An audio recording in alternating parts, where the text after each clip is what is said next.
Ek is nou hierso in die Moot by 'n projek waarby ons betrokke is waar ons slaggate regmaak.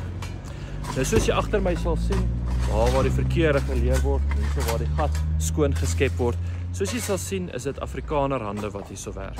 Nou die eerste ding wat mense gewoonlik sê is, "O, ek sien julle gebruik net wit mense of julle gebruik nie swart mense." Dit het niks met velkleur te doen, dit het niks met wit of swart te doen nie.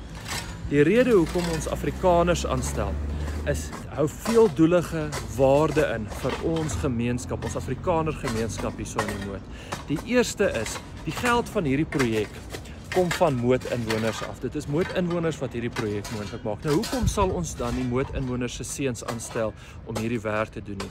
Ons gee weer vaardighede terug vir Afrikaners. Wanneer laas het jy Afrikaners gesien slaggate regmaak? Wanneer laas het jy gesien Afrikaners weer op paaie werk?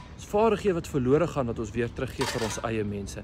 Nog 'n rede, juis omdat hierdie geld uit die Moot uitkom, is ons gee dit terug vir hierdie mense wat in die Moot bly en dan gaan daai geld nie uit die Moot uit nie. Hierdie mense spandeer nie hulle geld aan taksies wat na Soshanguve of Mamelodi toe ry nie. Hierdie mense se geld kom van die Moot af, word weer hier in die Moot spandeer. Ons bou ons eie vaardighede op vir ons eie mense sodat ons weer vry kan wees.